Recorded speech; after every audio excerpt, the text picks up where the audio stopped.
Hello and welcome everybody to another edition of the Jam and Cheese Show. Take 2. What a great start it was. Charlie realises Cheese mic's not working. I was just paying Cheese a compliment. He's looking fresh. He's done his hair for the show today. I don't think I have. Don't mess it up now.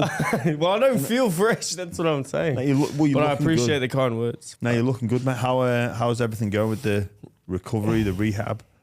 Yeah, it's going good. I mean, I'm starting to walk around now. I don't have crutch. No crutch? No crutch today.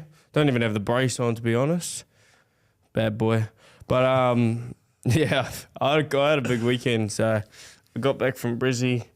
I drove back yesterday with my little brother, which sucked. I just wish I flew. How long's the drive? 9.5 hours. Make it like 11 hours the way we went. I had to stop for a couple trips to the Dirty Bird, KFC. Oh, it's actually a funny story. I went to go for a piss at the gas station, and I bumped into this bloke, and I was talking to him for a bit inside the gas station, and then my brother wanted to go to the KFC. I didn't want to, obviously, and then we went into KFC, and then the guy, we ordered like probably $50 worth of KFC, and the guy in the counter like bent down and like looked and seen me in the thing, and he was like, "Oh, Brandon Smith? Yeah. The guy you spoke to in the gas station was actually the owner of this place. He said, you guys don't pay for your meal." I was like, look at that. Must have been, I was giving him the silver tongue or something, but yeah, it was a great feeling to go through an establishment like that and get that. I felt like I was actually famous for once. I felt like I was big time. Free KFC, that's wow. That is... anything for free. But anyways, due to the KFC and the big weekend in Brisbane, I'm not feeling too fresh. Oh, well, I must say you look it. Yeah. Maybe it's the black, almost, it's not a turtleneck, but it's... It's just because I've got no neck. Yeah. Well, I wonder, I'd love to see you in a turtleneck. I reckon you could pull it off. Mate, next week, can you come in? Do you have any turtlenecks at home? No, I don't have any turtlenecks. No. It's a bit of a strange item of clothing, isn't it? The turtleneck. I don't know how I feel about it. One of my mates wears one. I'm like, no. I don't know. It's basically a t-shirt with a foreskin. That's all I imagine when I... That is a brilliant analogy. What a weekend it's been, Cheese. Did you see? Yeah, actually, how was your weekend? British Bulldog. It was... Was that the weekend? It was, yeah. It was Sunday. It was interesting. It was interesting. I saw everybody your age getting on that top rope. You saw every bit of what? Your age. Oh. Mate, I have got a ceramic hip, so... That was the only part. The rest was perfect. Yeah. No, the top ropes was... Mate, practicing getting... Mate, it's bizarre. So, like, when I was practicing it to get up to the top rope, it's like my brain is saying to my left leg, move, and it won't.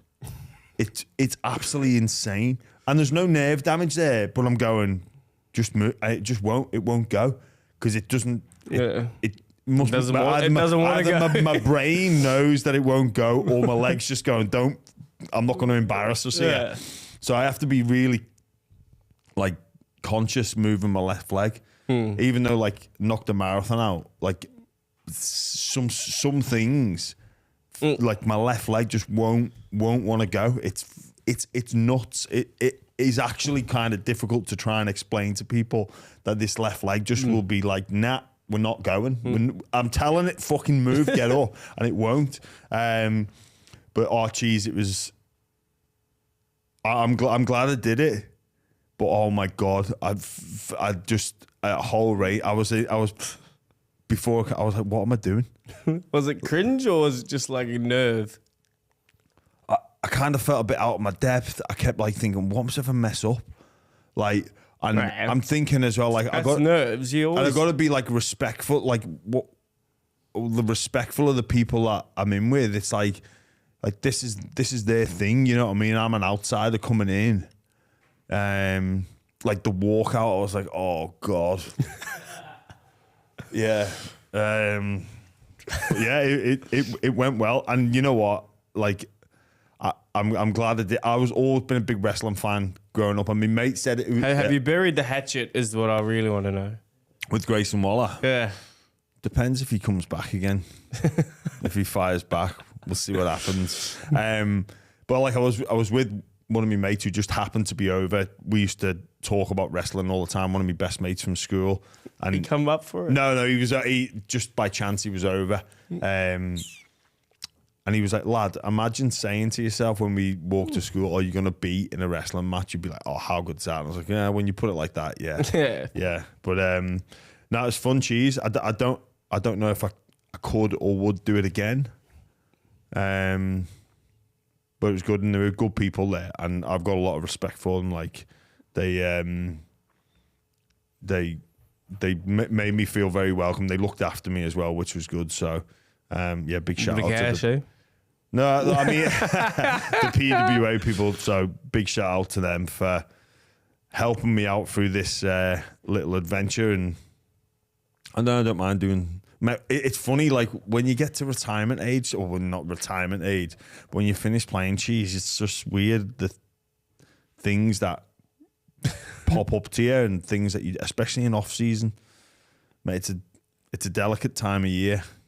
Like I'm not completely off with work, but geez, I've got a fair bit of time on my hands. It's good to hear. I'm doing it for no reason at all. I'm doing a 24-hour no food. So yeah, kind of don't really know what. It can't be no reason. It's got to be you're feeling a bit fat. I mean, I'm feeling a bit like you're in a bit of a brain fog. It's not just I'm not going to eat for 24 hours. There's got to be something. I know when I'm feeling a little bit chubby. Yeah, I won't eat for as long as I can. Yeah, diet's not been the best.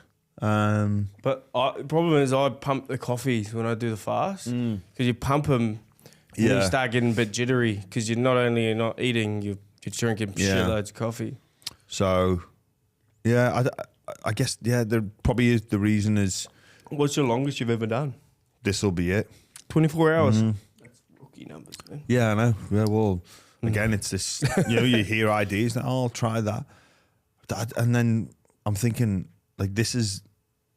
Like, last week I had a fair bit on. This is the first week where I've got a few free days, and I'm already thinking, like, what am I going to do next week? Well, actually, yeah, I'm quite the same. I think... because my missus works, it's hard for me to just go away with it. So I think we've planned a Bali trip. We'll see if she gets approved from work. But I think I'll go there. But one person taught me in a fast that when you get hungry, like your body is actually, it's your body sending you a signal to your brain that lasts only 45 minutes. Okay. So and then when that dilutes away, you're not hungry anymore. But then I'll do it again and again. So when you start to feel hungry and you want to break the cycle, they just think 45 minutes is... And this will all be over. And this will be over. Yeah. Well, so far, so good. Yeah, coffee helps too. Yeah. I don't know what else to do. I'm going to do a bit of training, well, a lot of training. I might do some, like, slow cooking. I kind of... I've been looking at like what we're gonna have to do a 24 hours. Or just eat slow cooked food for like a week to see what happens. You know, like just meat only. I'm thinking about doing that. Yeah, that's a great idea. But then a lot of effort, but great idea. Yeah. What else have I been? I'm more of a fast food guy. Yeah. Maybe I'll just do fast food for a week as well. See what happens with that. What else has been on my radar? I'm going to do a puzzle. Like jigsaw puzzles, read some books. Jigsaw puzzles, no good for me. You don't like jigsaw puzzles? No, I have to finish it straight away. Yeah. It's not like I can do the puzzle and then turn away from it.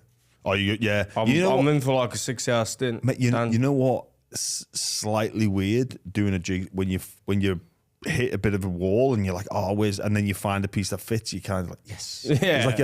It's like it's almost a dopamine release. It is for sure. It is dopamine. It'll keep you up at night. Yeah, that's what I was saying. Like it's such a dopamine release. It's like every time you find a piece, it's like you get a little hit of it. Maybe it's something to do with our personality type. It's addictive, just one more drink. Yeah. Just one more drink. Just one more piece. I've done that before. I've been doing a jigsaw puzzle. It's like, oh no, one more. I just need one more. It's weird. You can hit lows and then you can hit hot streaks. Yeah. When you get hot. You can just see pieces like, oh yeah, pick that up and it'll just fit right there. Well, sometimes one triggers everything. You're like, Anyway, let's get into some of the football cheese. There's not a lot going on this week. Well, we've got some international games, which is obviously great. We're looking to support that. But before we get into that, some player movement things are heating up. Clint Gutherson has been told he can look elsewhere from November the 1st with a view of 2026. He's off contract. I think basically the Eels have said, look, we don't know where you're going to fit into our plans next year in terms of like a utility role middle. So let's look. We can't offer you a deal moving forward because we don't know what your value is going to be. I've got a feeling that basically Gutho will speak to the Dragons and he'll get an early release and he'll be playing there next year. And he'll likely play. So who's going to replace him? Iongi has gone from Penrith. He's a gun young kid from the Penrith Panthers system. I think he played one game of first grade this year. Yeah. He looks as if he'll take over the number one position for Parramatta. What do you reckon? Do you reckon he'll end up going to the Dragons or? Yeah, I think so. If he's already been linked, that's usually the case, and I think they've got the money to do it. Do they? Well, basically a lot of the talk around the transfer stuff happening at the moment is around the Dragons. So they're linked with Josh Addo-Carr as well. Look, if they get Gutho and Addo-Carr, what I think Flanagan's trying to do is just get experience in so he can focus his resources on coaching some of the younger players there to develop them. People like the Fox, Gutho, they don't actually need that much hands-on coaching, like positionally.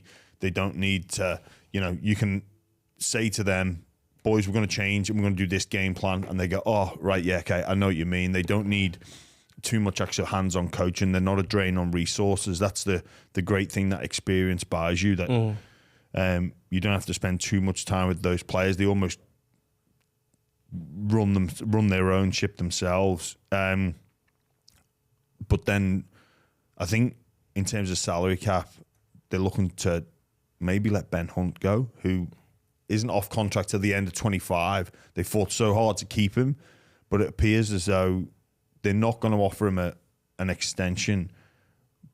But then he's 35 in March. So it potentially could be Ben Hunt's last season. Because I don't know if a club's willing to go past next year. Do you think he's still got it? Well, he's in the Australian squad. He's not playing this week. But the Maroons think he can play State of Origin. He was the top try assist of NRL season 2024. And Mal Meninga has him in the Australian squad. We know the value of experienced halves. So I would say, based off those 4 items, yes. Sounds like he'll be scooped up by someone, because halves are a dying commodity at the moment. They are not there and not plenty around. That, especially not with the quality of Ben Hunt. But who's in the market for halfbacks? Bulldogs? Well, they've got Sexton. Maybe as a short-term fix, Ben could come in and that would be the Roosters. Do a job. Roosters, but then he'd only get next year. Yeah, but that would be the short-term fix for Roosters. But I think he'd probably want to get, and talk of him going back to Queensland. The Dolphins were quite heavily linked with him. Obviously, they've got Katoa, Nikarima. O'Sullivan, has he gone? Don't know if O'Sullivan's there or not, but the Dolphins were linked to him.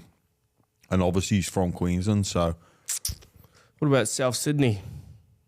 Nah, because they've got Ilias. Lewis Dodd from England. He's coming over. Oh. Is he a good player? I don't even know that. No, he does go well. Yeah, he is good. Obviously, there's a lot of pressure on him, but there's no way Souths are gonna.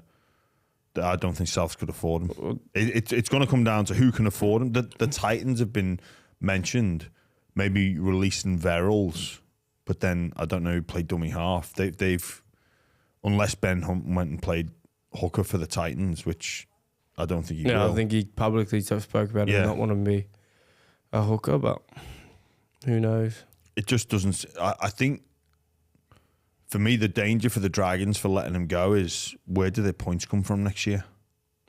Like their halves would be. But in my opinion, I don't think they should let him go early from his contract. Of course. To save up money. Like, if they let him go, bring Gutho in, what's Gutho dealing with? Well, who their halves? They'd have Kyle Flanagan. And he was their 5'8". Ben Hunt would be their 7. Have they got any other halves, Charlie, that we're missing? Yeah, they can't let him go. Although they shouldn't. But then it's just not going to go. It's just not going away.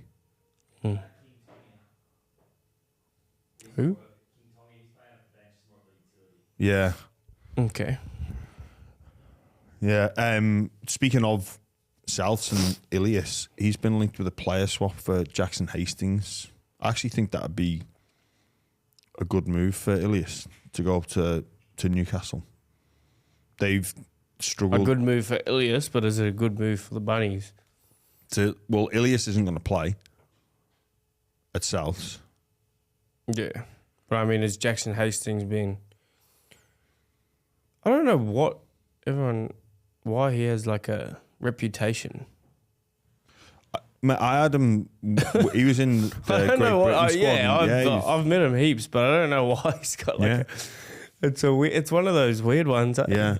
Well, Wayne Bennett obviously is the coach there, and like he's had him at Great Britain and England.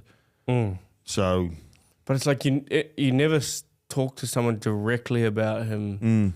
It's always, hey, that guy heard something. Yeah. Well, that guy heard... politics, man. Newcastle's half situation never really got resolved. I think Ilias going there could be a really good move for him. He'd be straight into the number 7 jersey. I think he'd get the job for the year. There wouldn't be this chopping and changing that we've seen. I think it'd help Ponga for a bit of stability in there. And then they've just got to figure out who the 6 is. Crossland probably fits the bill. But then if Hastings goes to Souths, obviously they've brought over Lewis Dodd from England. Do you reckon he could play 9? Who? Hastings. Nah. No. Nah. Why not? I just don't reckon he could.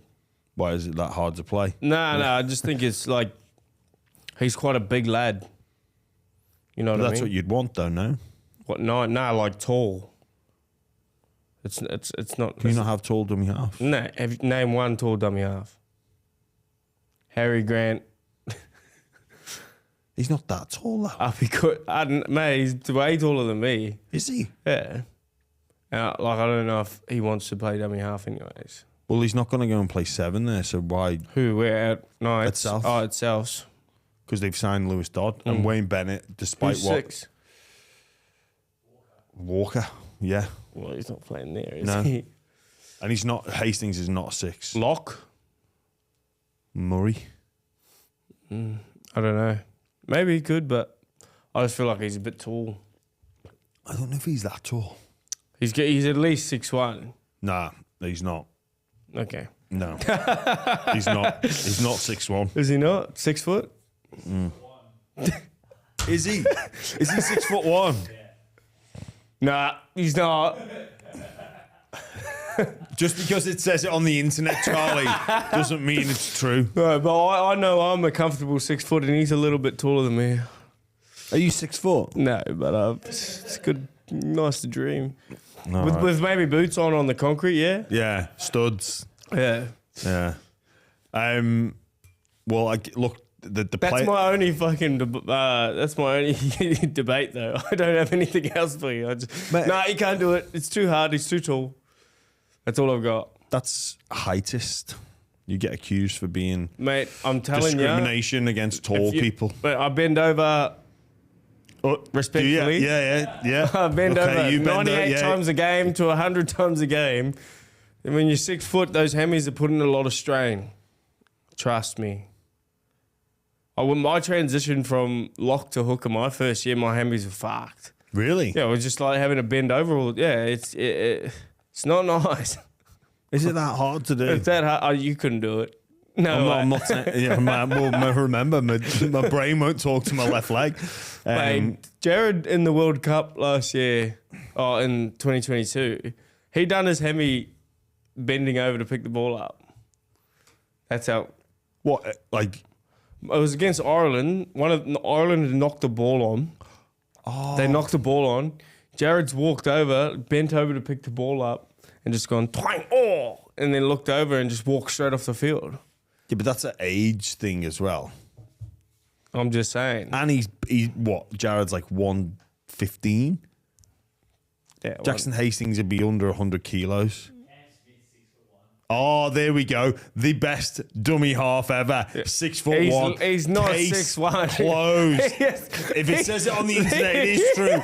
If it's on the internet, it's true. I take my thing, but he's not a big lad. See, Jackson's a big lad.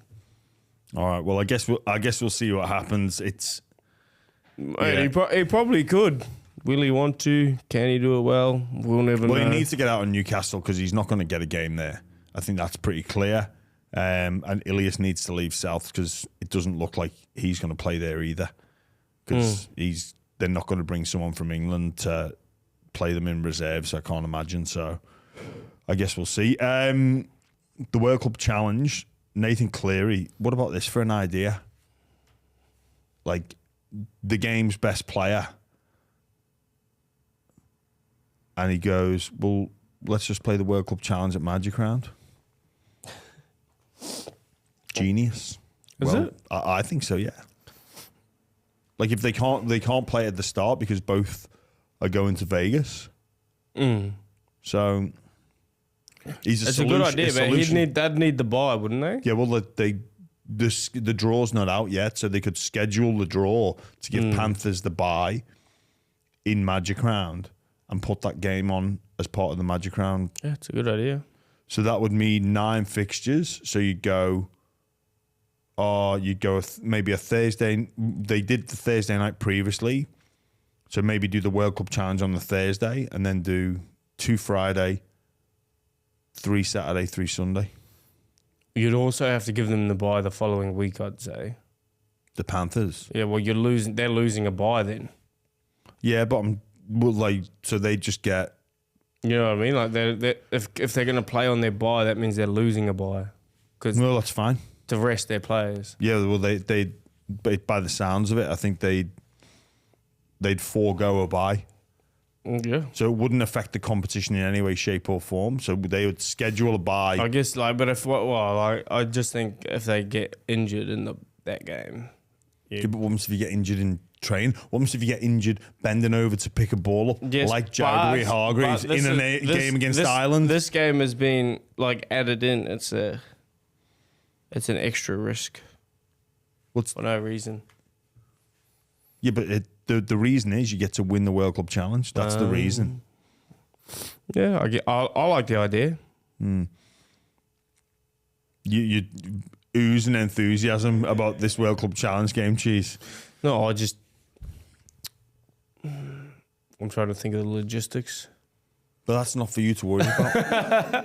If I end up winning a comp and have to play in the World Cup Challenge, then I'll have to worry about it. Yeah, you're not in charge of booking the flights over or anything or where they're going to stay in Brisbane, because obviously, a lot of people go up to Brisbane Magic Round. Sofitel will be chockers. Is there enough hotel rooms to fit the Wigan players in? Oh, what are we going to do? We'll be all right.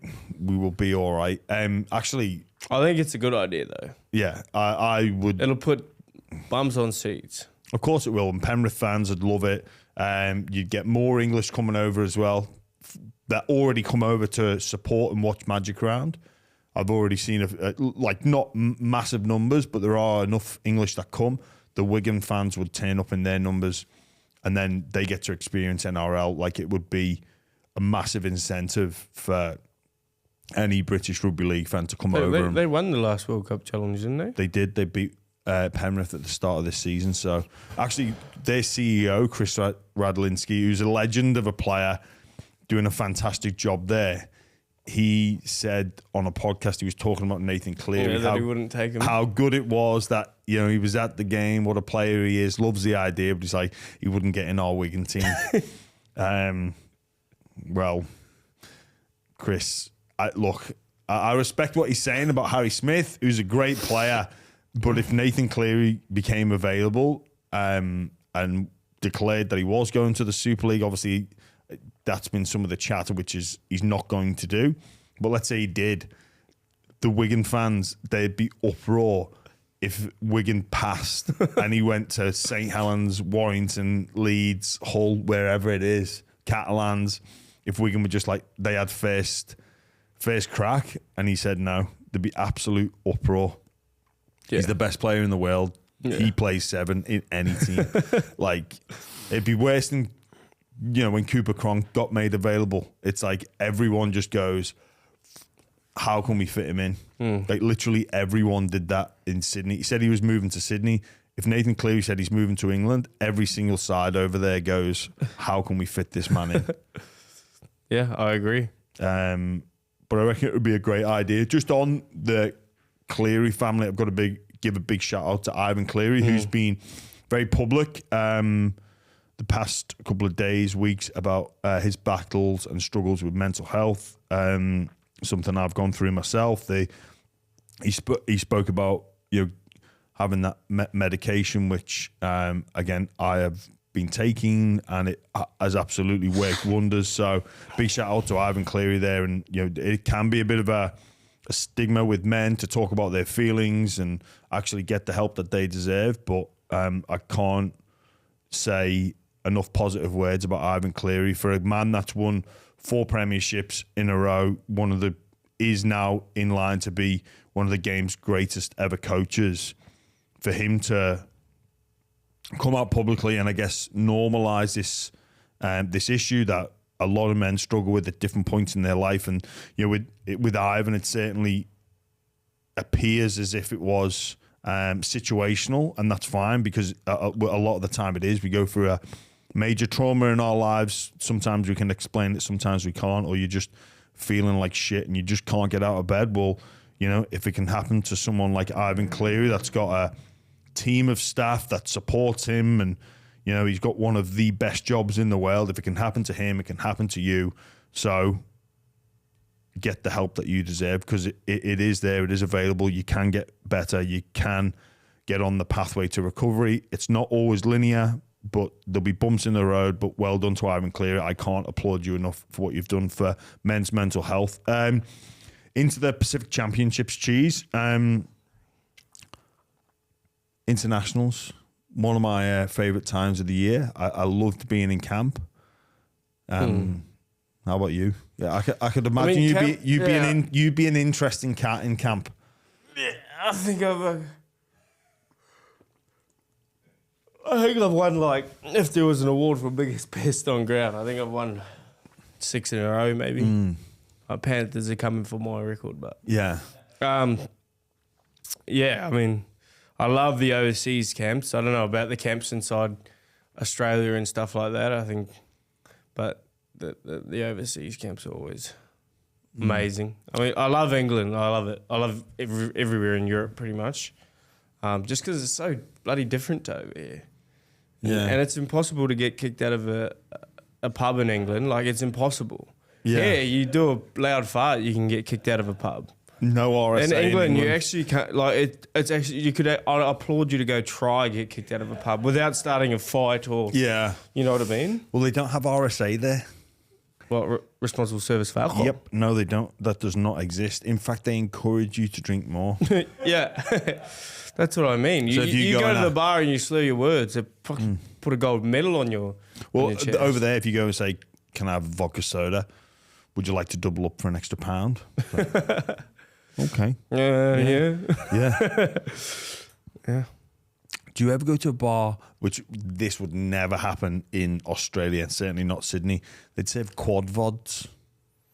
No. So well, I like to enjoy my alcoholic beverages sometimes. Like, a quad vod just sounds a bit like 120 mils of vodka in a 250 ml cup.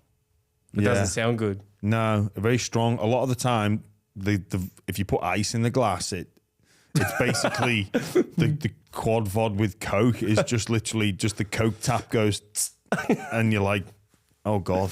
Can I get a vodka with a shot of Coke? Yeah, basically that's what it is. It looks more like water than it does like Coke. So no. They're good. But always please drink responsibly as well. But the Guinness over there, 10 times better. It doesn't have to travel over on a ship. And I don't know what it is about the Guinness in Australia, but it's just pungent. You don't like it? No, not in Australia. To be fair, I don't really drink it. Yeah. Does it not travel well? Is that what it must be? I don't know, but like when you drink it over here, it tastes like beerish, whereas over there it tastes like silk. It just you don't even need to swallow. It just goes to the back of the throat. I'm not the biggest Guinness fan. Maybe you have a story about tours or internationals? Spicy orange. Spicy, yeah. On Guinness, Guinness drinkers would be filthy at me this, but put a bit of blackcurrant in it, blackcurrant cordial. Just take the edge off. Take the edge off? Yeah. It's not that strong, is it? No, it's not about it being strong. It's about the taste. Blackcurrant? Guinness and black. They'd be fuming. People would be fuming. That is absolutely putrid. I mean, it might taste nice. It tastes a little better than what Guinness is. I'm just not me. No, spicy orange. A lot of our listeners may have heard this story before, but you know what it's like. Cheese. You're just sitting around in camp. One of those sort of recovery days. Massages are on.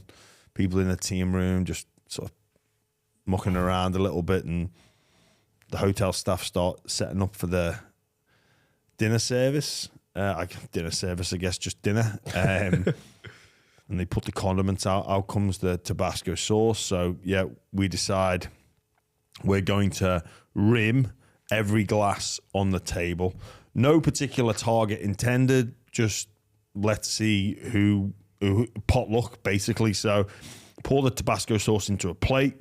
Pick up every glass, put the glass onto the plate so it's rimmed with Tabasco sauce. Looks innocent, looks like a regular glass, but obviously it's laced with Tabasco sauce. Every glass on that table we did. Put the glasses, I think back at everybody's place. It was a round table. Everyone had a glass, but we put it back as if just it was normal so they would get the surprise when they sat at dinner and drank it. Anyway, sort of time moved on, we forgot. Was it like hot Tabasco sauce? Is there any other Tabasco sauce? Yeah, like the peppery sort of. No, it was like the proper Tabasco, yeah. Anyway, sort of like kind of forgot about it. It was our turn to get on the massage table, and I think there was a row of about 6, and I'm just, lay down, getting a massage. And then someone goes, Jammer. I'm like, what? I point over to the table, and there's Wayne with the glass, or one of the glasses that we've spiked, and some orange juice, and he's pouring it in, and I still get sort of hot flushes, thinking about how bad this could have gone. And I'm a bit I was nervous because you're kind of in that fight or flight mode. It's like, do you just close your eyes and run away, or do you actually go and stop? Because Wayne would have been 70 at this point. Already had quite a fair cough going on. We were over in England. The weather wasn't kind to him. He's a very fit man. He still trains a lot, but the intended target probably was one of the lads. you know, that's going to go, oh, fucking hell, what's going on here? And then Wayne's drinking, just pouring it. And I guess we just decided, it's all good. Let it ride, like play on. Goes to the glass, takes a sip, and he's like, screws his face up, like, sort of like funny look on his face. Like we're all like literally on this massage bed, like an earthquake was happening. We were shaking like shitting dogs. It was I don't know if I've ever laughed as much in my whole life. We are shaking, and then he goes, puts it down. He's like shaking his head. He goes, he grabs another glass from a different spot, pours another glass, and then he sips it. And, like, oh, and then he just goes, oh fuck, this fucking orange juice is a bit spicy. He thought it was the juice. Oh, and then we were just at, like, I think there was only 4 of us that knew, and we were just completely gone. And there's obviously, when you see you know what it's like when you're in a group and 4 of you are pissing yourself laughing. Yeah. Like everyone else is like, what are you laughing at? Yeah. And like the masseuses are like, what are you laughing at? And then when you're trying to tell the story, it makes it worse, right? Because then you keep laughing because you can't get the story out. So it took us about half an hour to actually explain to people what we were laughing about, and then at the end of the tour we confessed to Wayne. He was like, fuck, I knew something was fucking going on. Like, just he took it in good faith though, but we didn't want to tell him until the end of the tour because we were worried it might affect selections. Because he was to be fair, when he took the second one, he was coughing. And he's got a really bad cough, and it was like, fuck if he goes here. Like, are we facing manslaughter charges or what? But no, we had some good times on tour. Like, just pissing around with the lads all the time. You should enjoy spending time with Josh Hodgson. He was my walking partner. Yeah. On a day off. I was always my first tours, and I was always the youngest, and it was so annoying. Like, you know how there's that hierarchy early on? Yeah. And like, I don't care what people say, like, there's a hierarchy in teams. Of course there is, yeah. Like, being the youngest, we'd be sitting at a cafe, and it'd be like, oh, youngest go get cards. I'd be like, yeah, fuck, love to do that for you. But it just got to a point where it's just, when am I not the youngest? And then I think Isaiah Papali'i come in, and then he was the youngest. And then they made us wrestle and stuff instead, like, 2 youngest wrestle. Just because? So I like to go who had to do the event, or who had to go get the cards, who had to catch the taxi to buy the alcohol, all that stuff. He's a good wrestler too. He's a strong man. Did you win? 1-1, I think. Yeah. There was a lad who, I don't know if you'd remember him, Luke Gale, and we used to pick on him quite a lot. So if we were ever on a night out or at a team lunch or team dinner, whatever, if he ever went to the bathroom, we'd be like, right, whoever speaks to Gailey first has to buy a round in. So when he come back, like, no one's talking to him. So he come back that would be like, so... mate, we used to get him all the time. But then he got onto it, and then he starts like throwing water at people, like, to try and make them talk. Like, it was... It's one of my favourite games, the no talk game. Just in the as soon as you enter the bathroom, right, first person to talk to Gailey, they have to get a round of shots, and it's like, fuck. So everyone's like, that's so mean. It is, but it's when so funny. If you're Gailey, oh mate, yeah, he was over it very quickly. Sean Johnson's come out of retirement. Yeah, Sean, come save us. There's a few Surely he's getting a decent wicket for that. Like, I think he's getting the same wicket, I'd assume. You can't pay someone. Of course you can. Can you? Yes. My knee's feeling a bit good. Of course, well, actually, mate, he'd have been surely booking holidays and. Yeah, but I reckon he would love to do this. But I think they asked him first, and then he knocked it back. You reckon it's all for the love? No, because he would have knocked it back because he knew he wasn't playing. If Jerome's there, he's not getting a game. Obviously, you're not going to come on tour for 6 weeks to just watch the boys. I would, but maybe, yeah. I reckon he might have got an incentive. You reckon? 100%. Well, mate, he would have had holidays booked. No, you're right. He might have. Friday night, Australia play Tonga. Heavy favourites, Australia. New halves combination, Dearden and Mitch Moses. No Ben Hunt on the bench. They've gone with Matt Burton. That is strange. It is strange, that, isn't it? That is super. Dearden and who? Tommy Dearden and Mitch Moses. That's interesting. So no Cherry Evans in the squad. Obviously, Cleary's not playing with his shoulder. But yeah, Ben Hunt not being on the bench is a strange one. Do you know, for me, the bench is crying out for Kalen Ponga. If only. So they made all that debacle about it, and then he's not even selected. Exactly. That pisses me off. Hey, why? Oh, just like run him through the dirt for a week, and then run him through the dirt for a week, and then you don't pick him. I don't know if he's got ambitions to play for Australia. Who? Ponga. Yeah. Yeah. I reckon he does if he's guaranteed to play, but like if you're maybe coming off the bench or. But I guess you can never have those guarantees, can you? Not in his position. Where'd you see this one going? I honestly bloody rate Tonga's side, eh? I honestly, their forward pack is silly, but it's just their halves. I think, who is it? Tui Lolohea and Katoa, I think. And Katoa. They barely play together. I think, is it Saliva Havili at hooker? I think so, yeah. Yeah, I just see the game.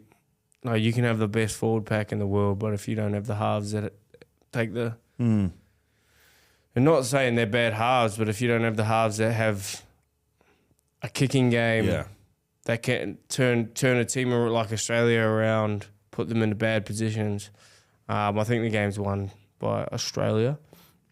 But I think it's closer than people think. Like the forward pack for... Who is it? It's stupid. Let's have a look. I'm pretty sure it's a stupid forward pack. It's like Adam Fanua-Blake, Ali Katoa, who I thought was Samoan. Sorry about that, Ali. Ali Katoa. So they've got Fanua-Blake, Kafusi up front, Havili at 9, Olakau'atu, Katoa and Tamalolo. Yeah, thanks for coming. Yeah, Jesus. Sonny Luke, Tupanua, Paseka and Keon Kaloma-Tangi. See, Paseka and they should be starting Paseka and Fanua-Blake for that punch. Maybe they will. Yeah, mate. Paseka, Adam Fanua-Blake, Akula Uate, I was going to say. Hamuli. Yeah, well, there's no prizes for guessing how Tonga are going to play. And obviously, Kristian Woolf, he's been there a long time. He motivates that group. Where do you see? You've got to pick Australia. You can't really. Yeah, but you know what though? The Tongan will have the overwhelming support in Brisbane. I think like the Tongans will be behind their team. I think Australia but I reckon it'll be no more than 12. Like this is what Tonga have in their favour is familiarity amongst one another. Like this is a group that's been together for a decent chunk of time. I know like Lolohea and Katoa in terms of like ability wise versus Dearden and Moses, they're not on the same page.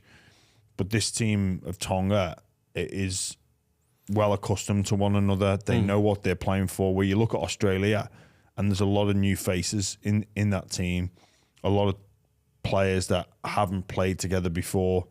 I just think with Tonga, they're going to be coming out of some tough positions a lot of the game. Oh no, I'm just looking at the with Moses kicking game. Yeah, I know what you're saying. You know, like look at the depth that Tonga have. Kola not in the team, Siwa Wong not in the team. That Iongi, who we spoke about, will play fullback for Para next year, and Fini Fuiaki not playing. That is You are kidding. Kohler's not in the team. Can he be put in the team? No, he's on the reserves list. What? Who's on the back? Who's the back? Who's the back line is Hopawate, Suli, and Alamotti. That was how many people was that? Did you just... Tupu on one wing and Sione Katoa on the other. Damn. I know. No, I'm going to go Australia, but just I'll go with you. And then on Saturday, Fiji against PNG. Where is it? Where's the game? The game is... Don't tell me it's in PNG. It's in Fiji. Fiji have got a decent side, you know. Did you see the PNG schoolboys beat the Australian schoolboys? No, they drew. Yeah, well, that's a win. No, actually, it's not. Because it's in PNG, so a draw is a win to the away team.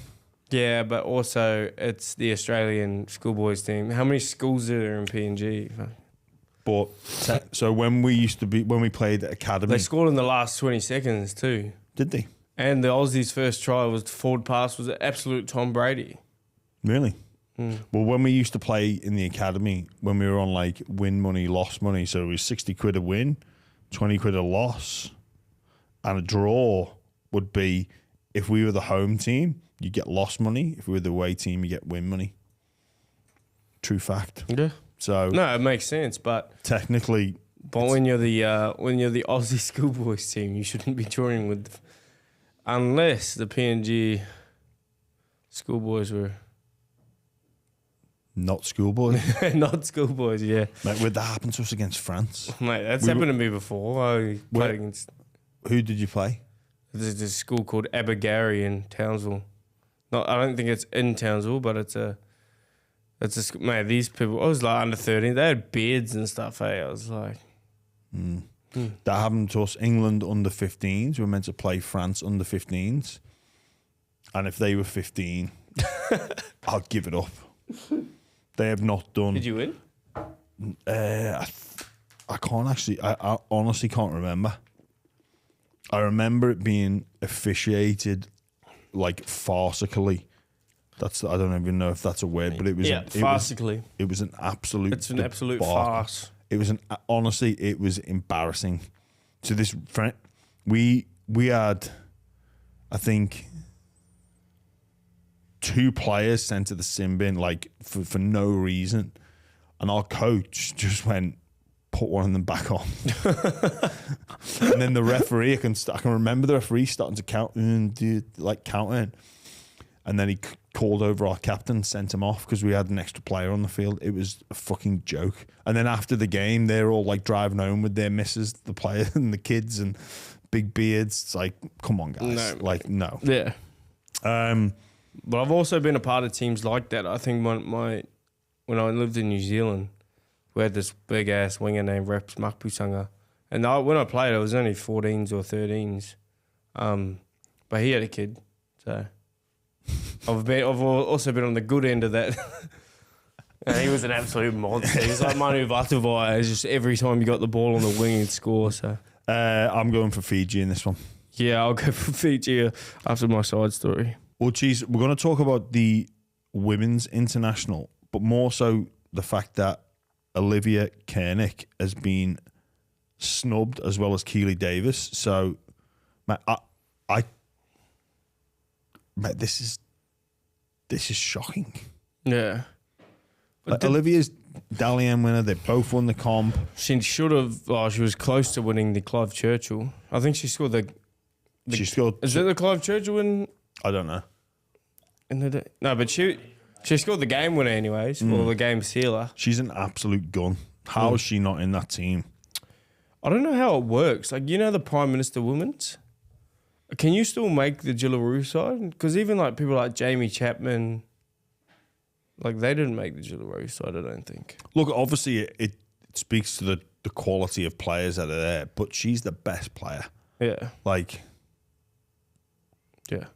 I totally agree. I mean, and the disrespect about him not even knowing that she started in all the origins, that was just a bit disrespectful, I think. Like he said, she can't. She wore the 15. Yeah. But she actually started. It's not a good look. Yeah. And in all likelihood, look, the Gillaroos will win all their games. And it will be, well, look, we won all our games, but still. Yeah, there's people that rightfully deserve to be in that squad. And also it comes with so much prestige. There's obviously financial incentive. And with Vegas around the corner as well, like they're going to be playing in Vegas. Who, Gillaroos? The Gillaroos are playing the English over there. So that's bloody cool.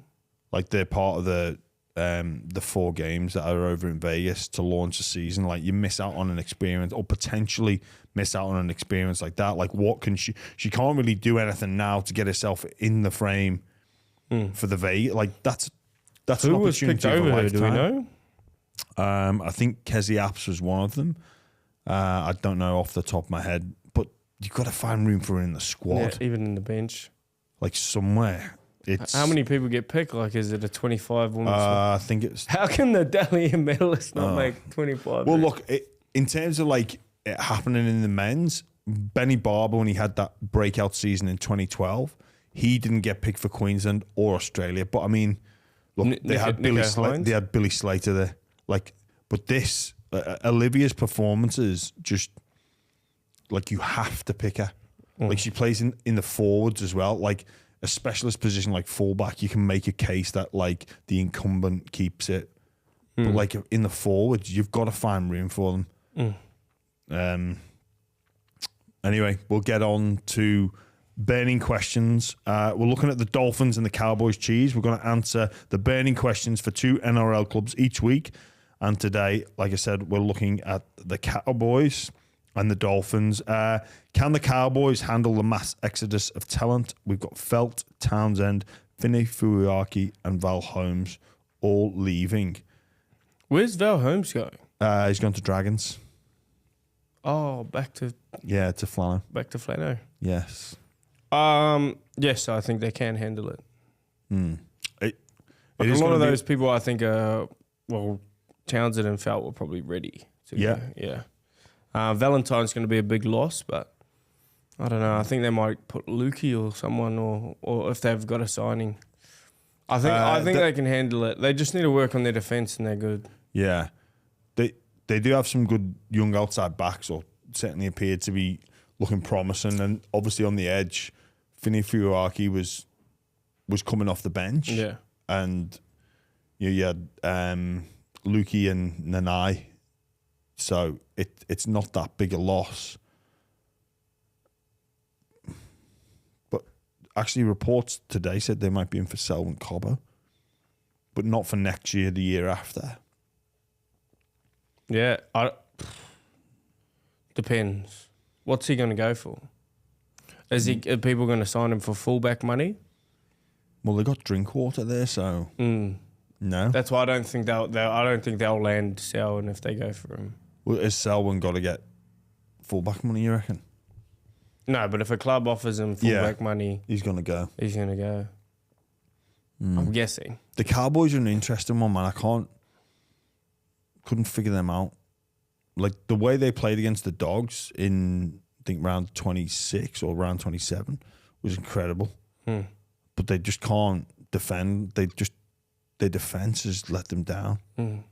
Like really let them down all year. That's the bit. I think for me, the burning questions is, can they get a defensive system that they can play to week in, week out? Yeah. And probably that, obviously, Tamalolo and McLean, they're starting to slow down a little bit in terms of their footballing abilities. So, but with people like Deard and Drinkwater, we know they've got points. It's just defence. They've got the nucleus. Yeah. We've got, can Kristian Woolf break the Wayne Bennett curse? Teams really succeed post-Wayne. Well, I wouldn't say they've succeeded with Wayne. They haven't made the top 8. No, but I mean, if you look at like when he left South, they struggled. When he left the Dragons, when they he struggled. left Newcastle, they were fucked. Yeah. Yeah, I can't. It's a tough question. Well, I had Wolfie at Saints, and he took over from someone there that was successful. They'd won the comp under Holbrook. So I reckon with that learning of like having an experience of taking over from a winning coach, and obviously you could say, well, Wayne didn't win with the Dolphins, but he certainly put them in a good position. I love Wolfie. I think he will make a great NRL coach. And I love Wolfie too. I think this is a bit different. I think this situation is different with where the Dolphins are at versus where Souths were at when Wayne left, where the Dragons were at when Wayne left. I think this is completely different. I think those teams had peaked, where I don't think this Dolphins team is anywhere near peaked yet. Yeah. All right, geez, been an absolute pleasure. You go rest up. I'm going to just suffer and be hungry for about another 8 hours. So yeah, that's all good.